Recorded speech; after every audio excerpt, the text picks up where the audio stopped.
अस्सलामुअलैकुम जी फ्रेंड्स। आज का जो हमारा टॉपिक है वो है reflection and transmission eight normal incidence. हम लोगों ने EMD2 की सीरीज स्टार्ट की हुई है, तो इस सीरीज़ में इन टॉपिक्स पर पिछले वीडियोस में बात कर चुके हैं। ये देखते जाएं। तो आज की जो हमारे पास वीडियो है वो वीडियो नंबर हमारे पास 13 है, इसका ए पार्ट है। तो इस पर बात करने की कोशिश करते हैं। तो आने वाली वीडियोज़ में इन टॉपिक्स पर बात करने की कोशिश करेंगे। तो आइए आज का टॉपिक स्टार्ट करते हैं। बिस्मिल्लाहिर्रहमानिर्रहीम सल्लल्लाहु अला मुहम्मद सल्लल्लाहु अलैहि वसल्लम। क्योंकि हम ग्रिफिथ की बुक को फॉलो कर रहे हैं तो इसलिए इसकी बुक अकॉर्डिंग ही चलेंगे। Suppose the x y plane form the boundary between two linear media. इसमें दो बातें हैं। पहली बात है कि एक लीनियर मीडिया है और हमारे पास एक्स वाई प्लेन है। अब प्लेन वेव, अच्छा ये देखें, ये डायग्राम है। ये डायग्राम में ये मीडियम 1 है, ये मीडियम 2 है। ओके, तो ये मेरे पास जो है ये इंसिडेंट वेव है, ये रिफ्लेक्टेड वेव है और ये ट्रांसमिटेड वेव है। ये मेरे पास क्या है, ये इंटरफ्रेंस है दो मीडिया के दरमियान। ये मीडियम 1 है, ये मीडियम 2 है। दोनों मीडियम लीनियर मीडियम है। क्या है? लीनियर। अब लीनियर मीडियम का मतलब क्या होता है कि इसमें कभी कभार जो मेरे पास होती है ना फ्री स्पेस की और जो मैटर की जो परमेबिलिटी होती है वो एक दूसरे इक्वल होती है। इन अदर वर्ड्स हम ये कह सकते हैं कि जब हमारे पास लीनियर मीडियम में एक चीज़ नाउन होती है तो दूसरी चीज़ को हम, जो अननाउन चीज़ होती है उसको हम पहले की नाउन की मदद से फाइंड कर सकते हैं। ये लीनियर मीडिया होता है हमारे पास। अब इसमें फिगर नंबर 13 में क्या दिखाया गया है कि ये हमारे पास एक्स एक्सिस है, वाई एक्सिस है, जी एक्सिस है। जी एक्सिस के अलोंग इस ऐसे इस डायरेक्शन में हमारे पास इलेक्ट्रोमैग्नेटिक वेव, कौन सी इलेक्ट्रोमैग्नेटिक वेव ट्रैवल कर रही है, प्रोपेगेट कर रही है, मूव कर रही है। और हम जानते हैं कि इलेक्ट्रोमैग्नेटिक वेव में जो इलेक्ट्रिक और मैग्नेटिक कंपोनेंट है एक दूसरे के 90 एंगल के ऊपर होते हैं, परपेंडिकुलर होते हैं। ये देखिए जिस तरह ये है। ओके, तो ये हमारे पास इंसिडेंट पार्ट है। यानी कि जब हमारे पास लीनियर मीडियम में मीडियम 1 में हमारे पास इंसिडेंट जो पार्ट होगा वो हमारे पास ये होगा। इसमें एक्स है और वाई है। यानी कि इसका मतलब क्या है कि जो वेव है इलेक्ट्रोमैग्नेटिक वेव वो तो मूव कर रही है along the positive z axis, लेकिन जो उसका along the z x axis हमारे पास क्या है, वो पोलराइज्ड है और वाई भी अलोंग द वाई भी पोलराइज्ड है। यानी कि जो इलेक्ट्रिक फील्ड है वो along the x axis polarized है और जो इलेक्ट्रिक फील्ड कंपोनेंट है वो along the y axis polarized है। ये इक्वेशंस यही बता रही हैं। ओके, तो अब जो हमारे पास ये कंपोनेंट है, ये मैं हम पिछली वीडियोस में यानी कि बता चुके हैं ये कंपोनेंट्स कैसे थे जब हमने ये वीडियो नंबर 7 को स्टार्ट किया था बेबी क्वेश्चन को। ओके, इसमें हमने देखा था कि जो हमारे पास ये कंपोनेंट आते हैं, जो ये आता है किस तरह आते हैं, तो डिटेल वहाँ मौजूद है, आप देख सकते हैं। ये हमारे पास इलेक्ट्रिक फील्ड है, ये मैग्नेटिक फील्ड है। कब? लीनियर मीडियम 1 में, जब हमारे पास ना रिफ्लेक्शन है ना ही ट्रांसमिशन है, सिर्फ इंसिडेंट है। यानी कि जो इलेक्ट्रोमैग्नेटिक वेव है वो मीडियम 1 से मीडियम 2 की तरफ जा रही है। यानी कि अब इससे अभी इससे टकराई नहीं है।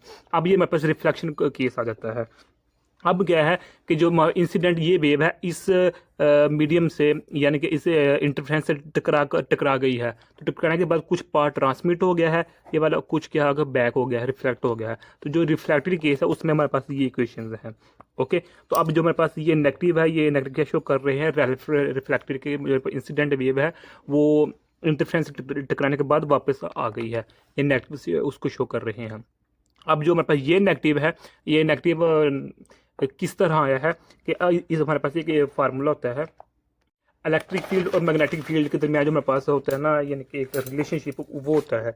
यानी कि देखें, जो हमारे पास मैग्नेटिक फील्ड होता है, मैग्नेटिक फील्ड वो इज इक्वल टू 1/v और जी क्रॉस ये नॉट इसके इक्वल होता है। ओके, तो ये हमारे पास ये इंसिडेंट केस है। लेकिन जब रिफ्लेक्टिव केस होता है तो रिफ्लेक्टिव केस में ये नेगेटिव हो जाता है, तो ये नेगेटिव बाहर आ जाएगा, तो हमारे पास इस तरह बन जाएगा, ये इस वाला इस तरह बन जाएगा।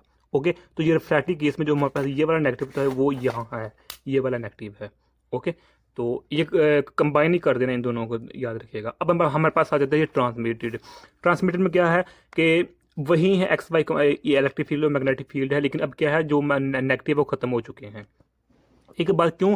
क्योंकि जो इंसिडेंट टकराने के बाद कुछ पार्ट रिफ्लेक्ट हो गया, अब जो ट्रांसमिट हो गया उसमें हमारे पास, क्योंकि वो एक ही यानी कि रिफ्लेक्ट नहीं हुआ, वो एक मीडियम से दूसरे मीडियम में चला गया, तो इसलिए यहाँ हमारे पास K1 के बजाय K2 आएगा, K2 आएगा। बाकी ये वाला और ये वाला बिल्कुल सेम टू सेम ही है। तो अब हमारे पास क्या है, ये सब कुछ बता, यानी कि इसमें हमने किसका यूज़ किया है, पॉइंटिंग वेक्टर थ्योरम को यूज़ किया है। अब हम बाउंड्री कंडीशन को यूज़ करते हैं। बाउंड्री कंडीशन हमने जब लास्ट वीडियो स्टडी की थी उसमें हमने ये बाउंड्री कंडीशन स्टडी की हुई थी। ओके, तो बाउंड्री कंडीशन हमारे पास ये है।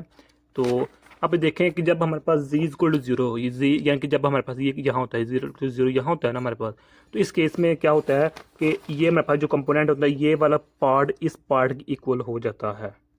अब यहाँ जो मेरे पास ये पार्ट लिखा हुआ है कि there are in this case there are no components perpendicular, यानी कि हम जानते हैं कि इलेक्ट्रोमैग्नेटिक में जो इलेक्ट्रिक और मैग्नेटिक कंपोनेंट्स होते हैं एक दूसरे के परपेंडिकुलर होते हैं, 90 एंगल पर होते हैं। ओके, यानी कि ट्रांसफर पार्ट्स होते हैं, वो ट्रांसफर कंपोनेंट्स होते हैं। तो अब जो मेरे पास ये देखें इसमें जो ये एक दूसरे के क्या है 90 एंगल पर 90 एंगल पर है, परपेंडिकुलर एक दूसरे के। लेकिन जो वेव है जो प्रोपेगेट कर रही है वेव, वो along the positive z axis कर रही है। तो इसका मतलब क्या हुआ कि जो मेरे पास कंडक्टर है जो सरफेस है उसकी जो प्लेन है यानी उस पर कोई भी कंपोनेंट परपेंडिकुलर नहीं होगा, बल्कि जो मेरे पास प्रोपेगेशन हो रही है जो इलेक्ट्रोमैग्नेटिक वेव मूव कर रही है वो अलोंग दी यानी कि parallel to the z axis move कर रही है। ये देखें इसके पैरेलल मूव कर रही है, इसलिए इसका कोई भी परपेंडिकुलर कंपोनेंट नहीं होगा। हाँ, जो इलेक्ट्रिक और मैग्नेटिक कंपोनेंट्स वो तो यकीन एक दूसरे के परपेंडिकुलर ही हैं।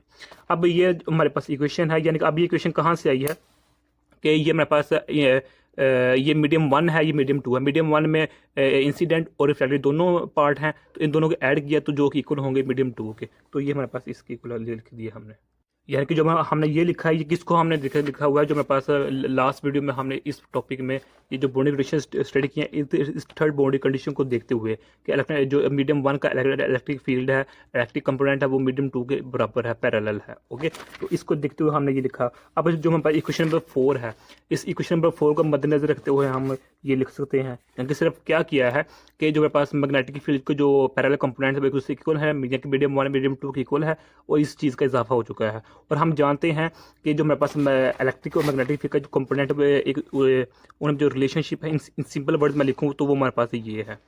ओके, इन सिंपल वर्ड अगर डायरेक्शन को खत्म करने के बाद ये है।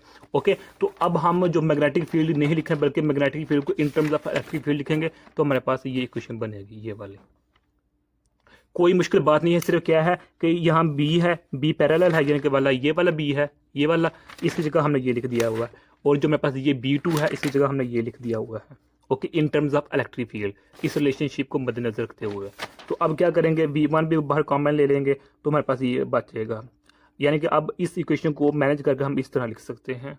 वो किस तरह करते हैं, यानी कि ये भी 1/V1 है, ये 1/V1 को बाहर कॉमन निकालेंगे तो हमारे पास क्या बचेगा, E0 incident negative E0 reflective ये बचेगा। तो जब मेरे पास ये यहाँ कॉमन लिया होगा उसको इधर ले आएंगे तो हमारे पास ये तो वैसे का ये है। तो जब यहाँ से ये वाला पार्ट जो यहाँ से कॉमन लेकर इधर लाकर ऊपर मल्टीप्लाई करेंगे वो वाला पार्ट वो इसको कर देंगे बीटा, यानी कि जो मेरे पास ये वाला होगा, ये वाला पार्ट होगा। ओके, यानी कि ये तो यहाँ ही रहेगा, लेकिन जो यहाँ से हमने U1 V1 कॉमन निकालेंगे वो यहाँ डिवाइड हो रहा है तो इधर मल्टीप्लाई हो जाएगा, यानी कि ऊपर आकर मल्टीप्लाई हो जाएगा, और ये वाला पार्ट पहले के पहले वैसे ही है। तो इस तमाम पार्ट को जो यहाँ होगा उसको हमने बीटा का नाम दे दिया है। ओके, तो अब ये हमारे पास है, इस रिलेशन इक्वेशन को हम इस इक्वेशन में लिख सकते हैं जहाँ हमारे पास बीटा इसके इक्वल है। अब जो हम जानते हैं जो मेरे पास है क्या नाम लेते हैं V के दरमियान, V जो मेरे पास होता है वो इजिकल टू 1/n इसके इक्वल होता है। ओके, यानी कि इनवर्स रिलेशनशिप है V के दरमियान और N के दरमियान। तो अब हमारे जहाँ V1 है वहाँ N2 लिख दें, जो वहाँ V2 है वहाँ N1 लिख दें, बस ये हमारे पास। अब ये जो 82 इक्वेशन है ये बिल्कुल ईजी है, लेकिन मैथमेटिकल स्टेप्स हमको करने पड़ेंगे, वो हमने किए हुए हैं।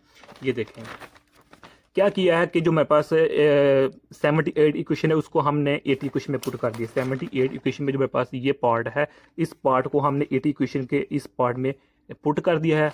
तो अब ये देखें, ये मैंने बताऊंगा, बस सिर्फ क्या है यहाँ वैल्यू पुट कर दी है ट्रांसमिशन की, यहाँ की ये वैल्यू यहाँ पुट कर दी है। तो अब इसको हम मैनेज करेंगे तो हम इस तरह लिख सकते हैं, बिल्कुल आसान स्टेप्स हैं, खुद करके दिए हुए हैं।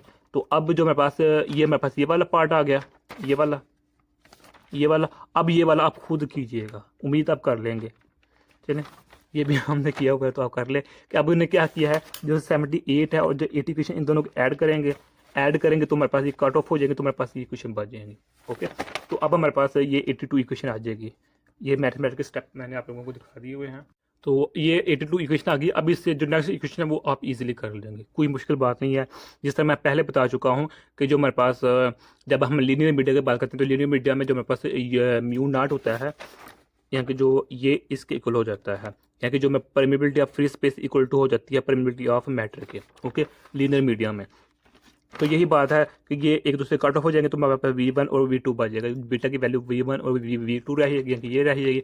अब इस बीटा की वैल्यू को यहाँ भी पुट करें और इस बीटा की वैल्यू को यहाँ भी पुट करें, तो मैनेज करके लिखेंगे तो हम इस इक्वेशन को इस तरह लिख सकते हैं। इसी तरह इसकी वैल्यू को यहाँ पुट करेंगे तो हम इस इक्वेशन को इस तरह लिख सकते हैं। बिल्कुल आसान स्टेप है, ये ईजी स्टेप्स है, सिर्फ एक स्टेप आपको एडिशन करना पड़ेगा, वो आई होप आप कर लेंगे। तो अब यहाँ न जो ये है 84 इक्वेशन, इसमें क्या क्या बताया गया है, अगर हमारे पास V2 ज़्यादा है V1 से तो हमारे पास इन फेज़ होंगे, और अगर हमारे पास V2 की वैल्यू V1 से कम है तो वो आउट ऑफ फेज़ होंगे। यानी कि आउट ऑफ फेज़ का मतलब क्या है कि जो इंसिडेंट और जो यानी कि जो मेरे पास ये इंसिडेंट जो ट्रांसमिटेड होगा वो आउट ऑफ फेज़ होंगे। और इन फेज़ का मतलब क्या है, अगर हमारे पास V2 की वैल्यू ज़्यादा है इन फेज़ होंगे, इसका मतलब क्या है जिस इंसिडेंट पार्ट और ट्रांसमिटेड पार्ट इन फेज़ होंगे, ओके, उनके डायरेक्शन सेम होंगे। जिस तरह ये देखें ये दोनों क्या है, इन फेज है, ये आउट फेज नहीं है। अच्छा ये तो हो गया। अच्छा जो मेरे पास ट्रांसमिटेड पार्ट है ये सेम रहेगा, इस केस में भी सेम रहेगा और इस केस में भी सेम ही रहेगा। अब क्या है कि जो मेरे पास जिस तरह मैं पहले अर्ज कर चुका हूँ कि जो V है और एन के दरमियान रिलेशनशिप क्या है, इनवर्स है, यानी कि ये है। तो अब जो जहाँ जहाँ V2 है वहाँ N1 पुट कर दें, जहाँ V1 है N2 पुट कर दें, तो हमारे पास इस इक्वेशन को इसमें हम आसानी इजीली लिख सकते हैं, ओके। अब यहाँ क्वेश्चन उठता है, वो क्वेश्चन राइज होता है, वो क्या है, what fraction of incident reflected and what fraction is transmitted. यानी क्वेश्चन ये है कि जो इंसिडेंट और जो रिफ्लेक्टेड वेव है इनके दरमियान फ्रैक्शन की इनका रेशियो क्या है, और इंसिडेंट और ट्रांसमिटेड वेव के दरमियान जो रिफ्लेक्शन है जो रेशियो है वो क्या है। तो हम यहाँ जो average power per unit area का जो फार्मूला यूज़ करेंगे, ये इक्वेशन नंबर 73 है। अभी इक्वेशन 73 मेरे पास ये है, लास्ट वीडियो में लास्ट टॉपिक है हमने इसको स्टडी किया हुआ है 73 इक्वेशन को। इस इक्वेशन को हम इधर यूज़ करेंगे तो हम रिलेशनशिप निकालेंगे, यानी कि क्या निकालना है, ट्रांसमिटेड और सॉरी रिफ्लेक्टेड और ट्रांसमिटेड की हमने रेशियो निकालनी होती है। यानी कि जो रिफ्लेक्शन कितनी हुई है, ओके, और ट्रांसमिशन कितनी हुई है, हमने कोफिशिएंट निकालने हैं। तो हमने इसको भी हमने यानी कि स्टेप्स किया कि ये स्टेप हमने कहाँ कैसे गेन कर, तो ये देखें ये मेरे पास फार्मूला है, जनरल फार्मूला है। तो जब इस जनरल फार्मूला को इन टर्म्स ऑफ आर लिखेंगे तो इस तरह लिखेंगे, इन टर्म्स ऑफ ट्रांसमिशन लिखेंगे ऐसे लिखेंगे, इन टर्म्स ऑफ इंसिडेंस लिखेंगे तो इस तरह लिखेंगे। ये हमारे पास जो ये सेम ही रहेंगे क्योंकि हमारे पास क्या है, लीनियर मीडिया है। ओके, जब हमने ये कोएफिशिएंट ऑफ रिफ्लेक्शन निकालना है तो हमारे पास किसके इक्वल होता है, आई आर ओवर आई आई होता है। लेकिन जब हमें ट्रांसमिशन निकालना होता है, कोएफिशिएंट ट्रांसमिशन निकालेंगे तो ऊपर ऊपर आई टी ओवर आई आई होएगा, जिस तरह ये हमारे पास है, ये है, ओके, ये टी है हमारे पास। तो अब हमारे पास आई आर की वैल्यू क्या है, ये है, आई आई की वैल्यू क्या है, ये है। तो यहाँ से ये कट ऑफ हो जाएंगे ये वाले, तो हमारे पास ये आ जाएगा। तो इस तरह ये हमारे पास ये फार्मूला यहाँ है, ये आ जाएगा। इसी तरह जब हम ट्रांसमिशन निकालेंगे तो आई टी ऊपर होगा और आई आई नीचे होगा। आई टी की वैल्यू क्या है, ये है, और आई आई की वैल्यू ये है। तो ये भी कैंसिल हो जाएंगे तो हमारे पास इस तरफ ये बच जाएगा। डन हो गया। तो अब जो मेरे पास ये है वैल्यूज यहाँ पुट कर दे तो मेरे पास ये आ जाएगा और ये आ जाएगी। यानी कि सिंपल क्या किया है, जो मेरे पास वैल्यू है ना ओ आर की, वो क्या है हमारे पास, इधर देखें ओ आर की हमारे पास की इन केस एन भी है, एन में हमारे पास ये है और नीचे क्या है जी, नीचे ओ आई है। तो ये ओ आर ऊपर होगा, नीचे ओ आई होगा, ओ आई इस ओ आई से कैंसिल होगा, हमारे सिर्फ ये बच जाएगा, ओके, ये रह जाएगा। डोंट। इसी तरह ट्रांसमिशन क्या है, ऊपर क्या है, ये तो कैंसिल हो जाएंगे एक दूसरे के साथ, तो ये तो ठीक है ना, अगर लिखना चाहें तो लिख लें, अदरवाइज ये कैंसिल हो जाएंगे। तो ओ टी, ओ क्या हमारे पास ओ टी है, नीचे ओ आई है। तो ओ टी क्या हमारे पास है, ये है, तो नीचे क्या है ओ आई है।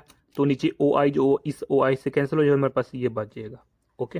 तो अगर ये हमारे पास है, इसको अगर ओपन करना चाहते हैं फार्मूले को तो ओपन करके लिखेंगे तो इस तरह लिखेंगे। अगर ओपन नहीं करना तो हमारे पास 2n1 लिखा जाएगा, ओके। तो n1 n2 की इक्वल होता है, ये हम पहले ही जानते हैं। तो इस तरह हम जो मेरे पास होगा वो रिफ्लेक्शन कोफिशिएंट होगा, टी मेरे पास ट्रांसमिशन कोफिशिएंट होगा। अब यहाँ ये बताया गया है जो मैं ट्रांसमिशन कोफिशिएंट और रिफ्लेक्शन कोफिशिएंट वो 1 के इक्वल होते हैं। अब ये 1 के इक्वल किस तरह होते हैं, ये हमने इधर प्रूव किया हुआ है, सिर्फ इनकी मैनेज किया हुआ है, ये देखें। ओके, लेफ्ट हैंड साइड की ये है हमारे पास, आर की वैल्यू ये है, टी की वैल्यू ये है। तो यहाँ से हमने इसको इस स्टेप में, इस स्टेप से इस स्टेप में, फिर इस स्टेप से इस स्टेप में, इस स्टेप से हम इस स्टेप में, और यहाँ से क्या हो जाएगा, कैंसिल हो जाएगा, हमारे पास 0 1 आ जाएगा। तो ये हमारे पास हमने प्रूव किया हुआ है। ओके, तो इसी एक एग्जांपल दी गई है कि ये देखें कि जब हम एयर से ग्लास में जाते हैं तो हमारे पास जो वहाँ रिफ्लेक्शन क्या होती है, 0.04 होती है, और ट्रांसमिशन 0.96। जब इन दोनों ऐड करेंगे तो हमारे पास 1 की इक्वल होगा। तो यही आज का हमारा इतना सा टॉपिक था। जज़ाकल्लाह खैर।